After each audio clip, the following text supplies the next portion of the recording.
Okay, so let's talk about the mystic archetype and the 7 feminine archetypes based off of Carl Jung and Dr. Jean Boleyn's work in her book, The Goddesses of Every Woman. The mystic archetype is ruled by the goddess Hestia, and Hestia in Greek mythology was a goddess that is not very well known. She wasn't the most popular goddess. She was a goddess that was highly revered, but at a particular stage in life. Sculptures of her and figurines of her were gifted when a family welcomed a newborn, when someone was a newlywed and they were now living together, and she was kept by the fire and is said to have brought peace and warmth and unity within the home. Hestia was a goddess that never married. She never sought out relationships. She was considered a quote-unquote virgin goddess because she was self-contained. She was focused on her spiritual practices and making the home and the hearth holy, sacred. She found peace within herself, and this says a lot about the mystic. The mystic woman is somebody who is self-contained.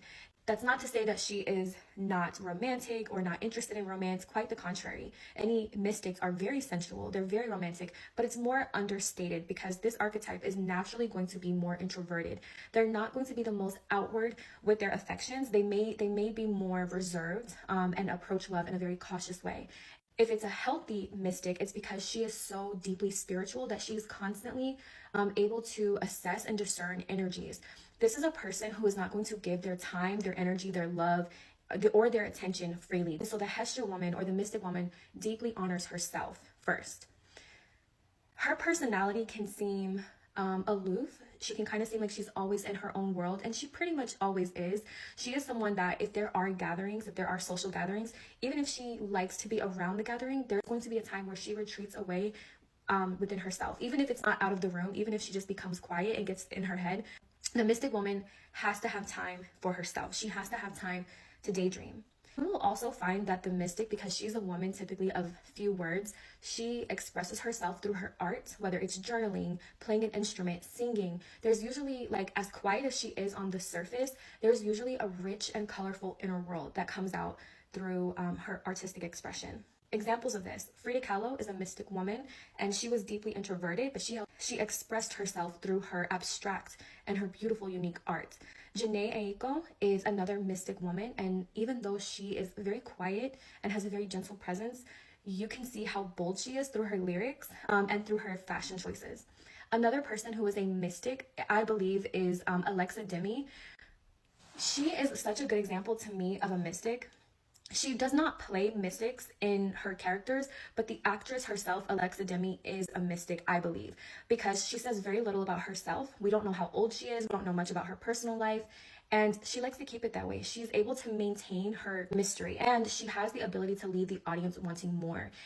Another great example of a mystic woman is going to be Sade, and there's something very sacred and warm about her voice. I've heard Aisha K. Faines say that her voice is like a blazing fire, and listening to it with that lens, you can absolutely see it. And she is 1000% a mystic. We don't know much about her personal life because all of the things that she wants to tell us, she tells us through her music. In her light energy, the mystic woman is receptive. She is inherently feminine. She is introspective. She is detail-oriented. She's dreamy, she's ethereal, and she appears angelic in some ways. In her shadow, she can be withdrawn. She can be so caught up in her inner world that she loses touch with reality, or she loses touch with the people around her. She can feel out of place.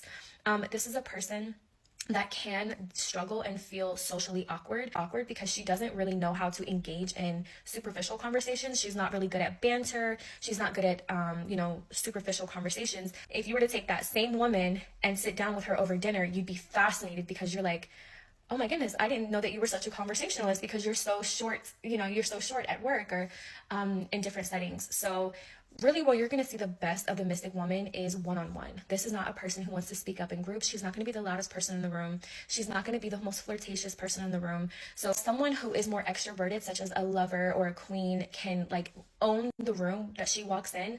The mystic woman is going to quietly lure you in like a siren instead. So I hope this video was helpful. Let me know who your favorite mystics are below, and if you identify with mystic energy yourself.